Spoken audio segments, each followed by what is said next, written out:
상담에서 신경증 유발 요인이 있다.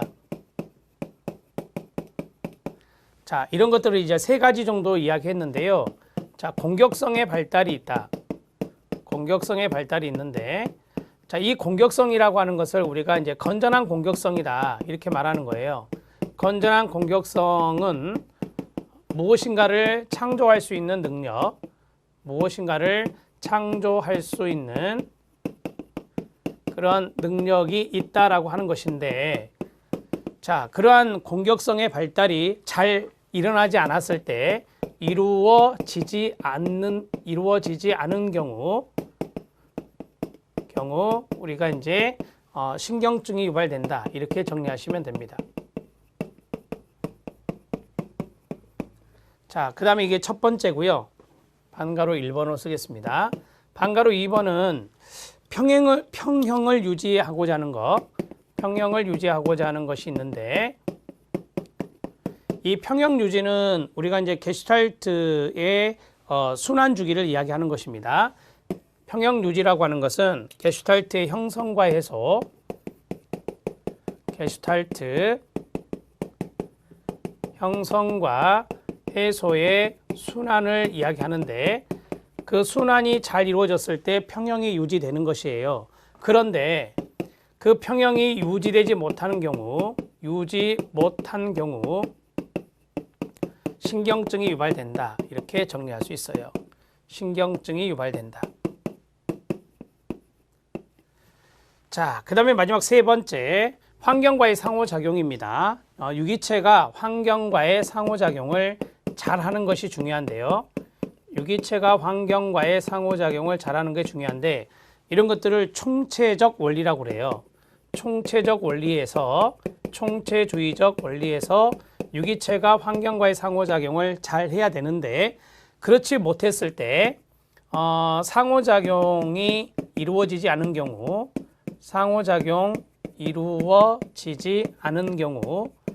자, 부적응자가 되는 겁니다. 상황이 변하면 개인도 변화돼야 되는데, 않은 경우 부적응이 일어나고 그 다음에 신경증이 유발된다. 이런 식으로 정리하시면 됩니다. 자, 이렇게 해서 세 가지 정리해 드렸습니다. 간단하게 이 정도만 노트해서 보시면 되겠습니다. 자, 이제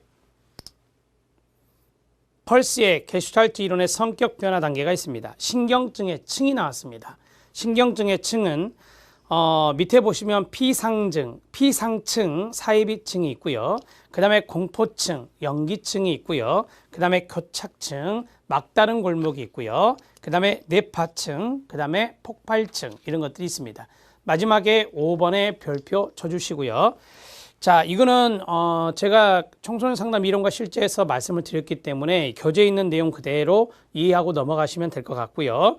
펄스는 심리치료를 통한 성격 변화의 단계를 5개의 심리층 개념으로 설명했는데요. 이걸 신경증의 층이라고도 하고요. 또는 심리층 개념이라고도 합니다. 이는 심리치료를 통해 성격이 변화되고 성숙되어가는 변화 과정을 비유적으로 설명한 개념이 되겠습니다. 자, 피상층, 사이비층입니다. 사람들이 서로 형식적이고 의례적인 규범에 따라 피상적으로 만나는 것입니다. 피상적으로 만나는 단계, 그 자리에 형광펜 밑줄입니다. 표면적으로는 세련된 행동과 적응적인 행동을 보이지만 자신을 깊이 노출시키지 않습니다. 진정한 변화가 일어나지 않아요. 그래서 사이비 또는 피상, 이런 단어를 쓰는 것입니다. 자, 그 다음에 공포층 또는 연기층입니다. 이 개체가 자신의 모습의 고유한 모습으로 살아가지 않고 부모나 주위 환경의 기대 역할에 따라 행동하며 살아가는 단계예요. 여기서 중요한 단어는 뭐예요? 부모나 주위 환경의 기대 역할에 따라 행동한다. 그 자리에 밑줄 쫙 그어요. 자, 부모나 주위 환경의 기대에 따라서 뭐 한다? 연기를 하는 거예요. 이 단계에 있는 개체는 환경에 적응하기 위해서 자신의 욕구를 억압하고 주위에서 바라는 행동들을 연기해요. 역할 행동을 연기하며 그 자리에 형광펜 밑줄, 연기하며 사는데 그들은 자신이 하는 행동이 연기라는 걸 망각하고 그것이 진정한 자신인 줄 착각하고 살아갑니다. 예를 들면 모범생이나 지도자나 중재자나 희생자나 구세주 등의 역할을 하는 거고요. 자기는 어떤 사람이어야 한다라는 관념에 의해서 살아가고 타인에 대해서도 그들은 어떠어떠하게 행동해야 한다라는 관념적인 규준과 틀로 대하게 됩니다. 이러한 인간관계는 서로에 대한 기대와 이미지, 환상만을 쫓는 것이로서 역할 연기가 바로 이 연기층의 특징이에요. 역할 연기를 그만둘 수 없는 이유는 역할 연기를 그만두게 되면 큰 일이 벌어질 것 같은, 그렇죠, 비현실적인 공포가 있어요. 그래서 이걸 공포증이라고도 해요. 비현실적인 공포에 밑줄 쫙 그어주시고요. 비현실적인 공포를 갖고 있기 때문에 그들은 현상 유지를 하려고 애를 쓰는 단계가 공포증, 연기층이라고 말합니다. 그 다음에 교착층, 막다른 골목이 있습니다. 개체는 이제껏 해왔던 역할 연기를 그만둡니다. 끊어요, 여기서. 자, 그리고 자립을 시도하지만 동시에 심한 공포를 체험합니다. 자립을 시도하지만 심한 공포를 체험한다. 그 자리에 밑줄 쫙 그어주세요. 개체는 이러한 공포와 공허감이 만나는 것이 두렵기 때문에 2단계 들어설기를 한사코에 피합니다. 이러한 현상이 막다른 골목에 체험이 되는데요. 이때 치료자는 내담자로 하여금 이러한 상태를 피하지 말고 직면해서 견뎌내도록 권면 격려해야 됩니다. 내담자가 이러한 혼돈 상태와 공백 상태를 참고 통과하게 되면 유기체적인 변화가 일어나면서 새로운 돌파구가 열리게 되는 것입니다. 그리고 이제 뇌파층으로 올라갑니다. 뇌파층은 이 단계에 오면 내담자는 자신이 억압하고 차단해왔던 욕구와 감정을 알아차리게 됩니다. 각성이라고 써주시고요.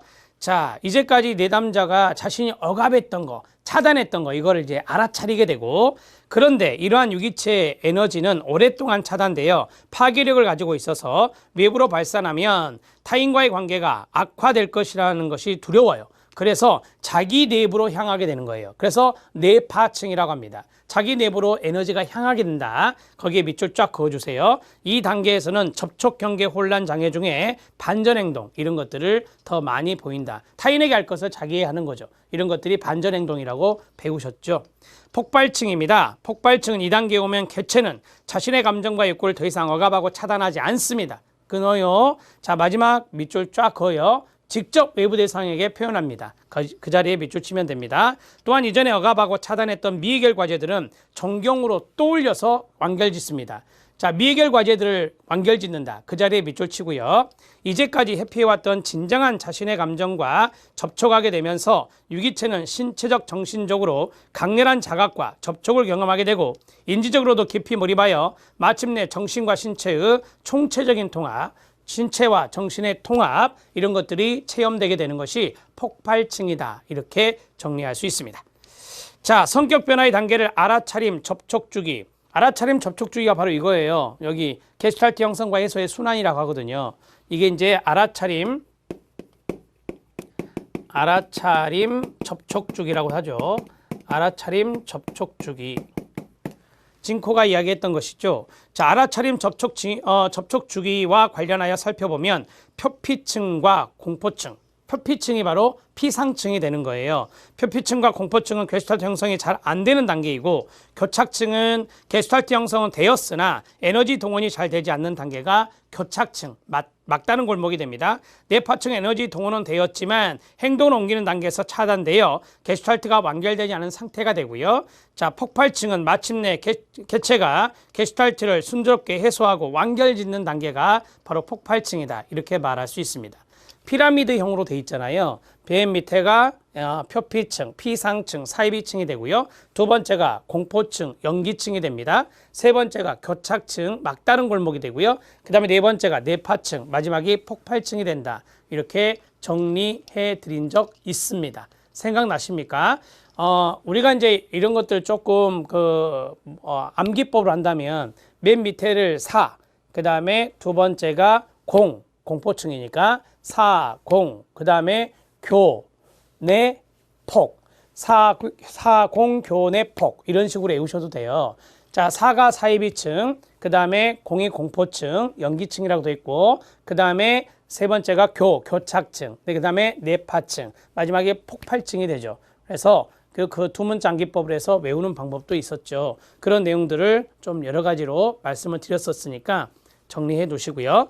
자, 여기 밑에 보면 박스가 하나 있었습니다. 그 박스에서 게슈탈트가 잘 형성되지 않은 단계가 어디라고요? 네, 사이비층과 공포층이다 이렇게 말을 했고, 그 다음에 게슈탈트 형성은 됐어요. 그런데 에너지가 동원되지 않아요. 에너지가 동원되지 않아서 막 회피하는 거죠. 막다른 골목에 딱 접어든 것, 이걸 우리가 막다른 골목 교착층이다 이렇게 말을 하잖아요. 자, 그 다음 뇌파층은 에너지가 동원이 돼요. 앞에 교착층 에너지가 동원이 안 됐는데, 에너지가 동원됐는데 그것을 행동으로 옮기는 단계에서 게슈탈트가 이제 차단이 돼가지고, 에너지가 차단이 돼가지고 게슈탈트가 완결짓지 못하는 단계, 이게 뇌파층이 되고, 마지막은 게슈탈트가 완결되는 것, 이런 것들이 바로 이제 폭발층이다. 이것도 알아놓으셔야 되거든요. 그래서 마지막에 있는 박스 별표 하나 쳐주시면 되겠습니다. 자, 8번째 심리학적 접근 방법, 개인 심리적 집단 상담입니다.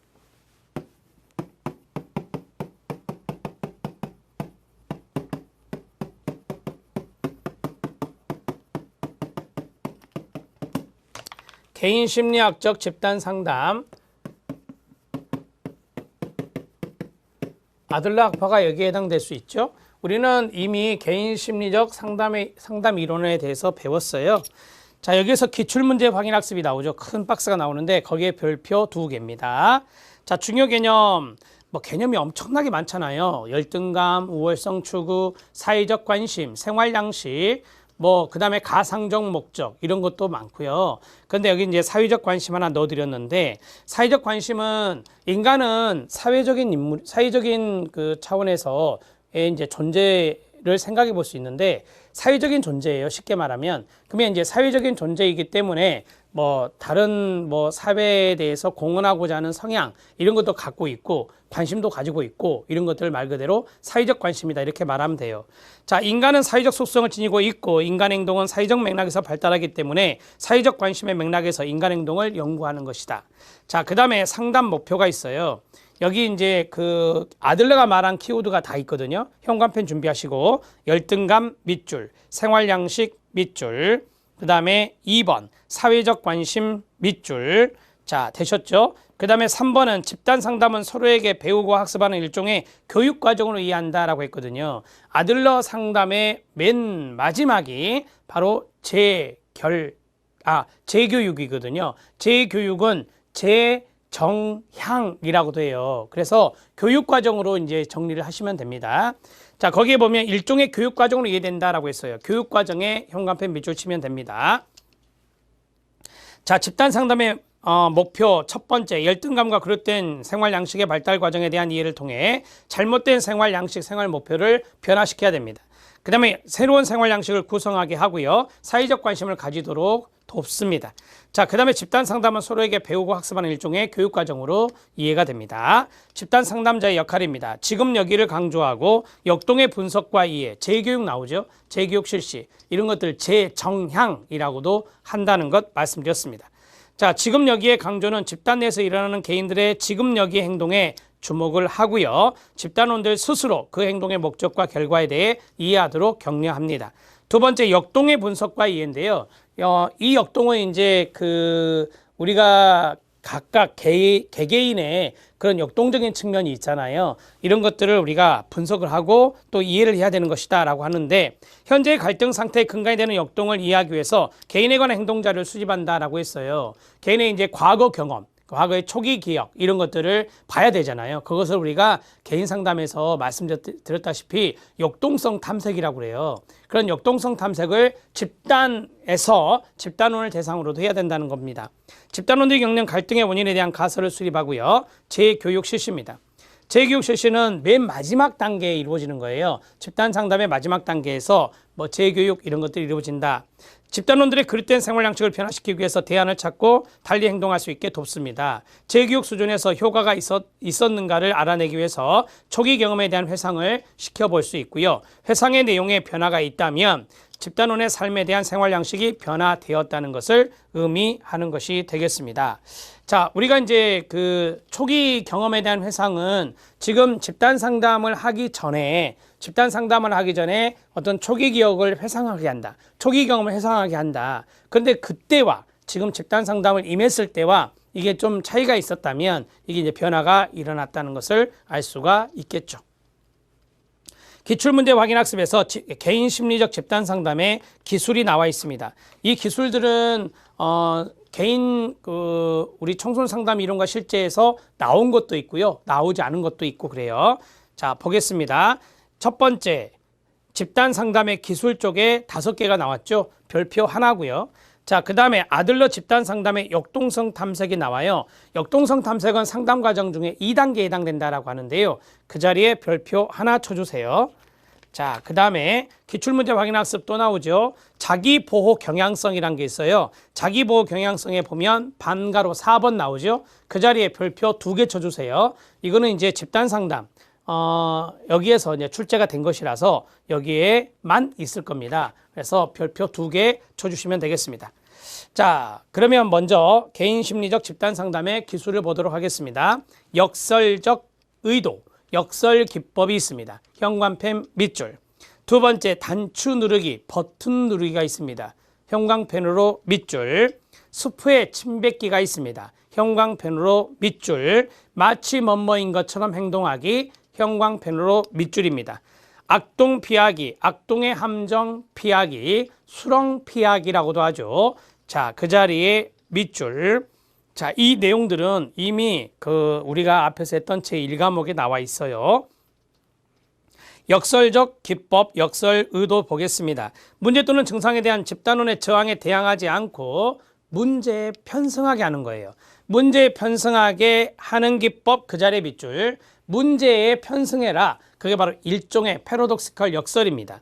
자, 내담자 자신을 나약하게 만든다는 생각이나 행동에 의도적으로 관심을 가지고 과장하는 것을 말하는 겁니다. 이 기법의 핵심은 내담자가 저항에 의해서라기보다 내담자의 편이 되는 것입니다. 자, 우리가 이제 1번이 가장 중요한 거예요. 그러니까 집단원이 문제 증상에 대해서 집단원이 저항을 하는데 그 저항에 대항하지 않습니다. 그러면 집단원이 가지고 있는 문제에 대해서 편을 드는 거예요. 내담자 편을. 그러면서 그 문제에 편승하게 한다라고 하는 것이고요. 자, 자신을 나약하게 만든다는 생각이나 행동에 의도적으로 관심을 갖고, 예를 들어서 집단원 어떤 개인이 있는데 집단원 개인이 자신을 나약하게 만든다는 생각, 행동에 의도적으로 관심을 가져요. 그런 것들이 이제 집단원이 가지고 있는 문제 때문에 그럴 거 아니에요. 거기에 관심을 갖고 과장하는 것이죠. 그 문제에 편승하는 것을 과장해서 하는 거예요. 이걸 그대로 우리가 역설적 의도, 역설 기법이다 이렇게 생각하시면 돼요. 여러분들이 이제 가족 상담도 이제 공부하시잖아요. 가족 상담에서 전략적 치료에 역설 기법이 있어요. 그 역설 기법은 뭐예요? 똑같습니다. 오히려 문제가 되는 상황, 그런 상황을 더 할 수 있게, 더 하도록 하는 거죠. 그런 것들을 우리가 역설이라고 배웠듯이 똑같은 맥락에서 생각하시면 돼요. 자, 그 다음에 단추 누르기, 버튼 누르기가 있습니다. 자, 여기에서는 이 정서적인 측면을 좀 생각해 주시면 좋아요. 거기에 보면 행복과 불행이라는 단어가 있거든요. 감정, 정서와 연관성이 있어요. 집단원에게 행복한 경험과 불행한 경험을 번갈아 가면서 생각하도록 해요. 자, 그리고 각 경험과 관련된 감정에 관심을 가지도록 하는 기법이 바로 단추 누르기, 버튼 누르기가 됩니다. 내담자가 유쾌한 경험과 유쾌하지 않은 경험, 즉 불행한 경험을 번갈아 가면서 생각하도록 하고 각 경험과 관련된 감정에 관심을 갖게 한다. 1번과 2번이 같은 맥락에서 생각이 되는 건데, 자, 집단원들마다 유쾌한 경험, 행복한 경험이 있을 거고 유쾌하지 못한 불행한 경험이 있을 거 아닙니까? 그런 것들을 생각하게 해요. 번갈아 가면서. 그리고 이제 자기가 그 경험과 관련된 그런 감정을 집단원들에게 이야기하는 것이죠. 관심을 갖고 이야기를 하는 겁니다. 그게 바로 단추 누르기, 버튼 누르기다. 머릿속에 이것만 생각해요. 감정과 정서적인 측면을 자극하고 그다음에 거기에 관심을 갖게 하는 기법이다 라고 보시면 됩니다. 수프에 침 뱉기는데, 수프에 침 뱉기는 우리가 이제 행동적인 측면에 관심이 있어요. 집단원의 문제 행동에 관심이 있는 건데요. 집단원 행동 뒤에 숨겨진 의도나 목적을 드러내어 집단원의 문제 행동하는 것을 꺼리게 하는 기법이다 라고 하는 거예요. 그러니까 집단원이 문제 행동을 하는데 그 문제 행동 뒤에는 분명히 뭔가 숨겨진 의도나 동기가 있을 거다. 이런 것들을 들춰내는 거죠. 들춰내서 문제 행동을 하지 않도록 하는 것, 이런 것들이 바로 습회 침뱉기다, 이렇게 정리하시면 돼요. 자, 단추 누르기는 어디에 관심이 있다? 감정 정서. 그 다음에 습회 침뱉기는 어디에 관심이 있다? 문제 행동. 이런 것들을 정리하시면 좀 쉬워지죠. 마치 뭐뭐인 것처럼 행동하기. 이것은 여러분들이 그대로 받아들이면 되는데요. 자, 거기 양가로 2번의 별표. 1번, 상담자는 내담자가 자신의 바람을 이룬 자신으로 상상하고 행동하도록 역할놀이 상황을 설정하게 되는데요. 내담자가 만약 내가 무엇을 할 수 있다면 이라고 말하면 최소한 일주일 동안 그 환상 속에 역할을 실제로 행동해 보고 무슨 일이 일어났는지 보도록 하는 것입니다.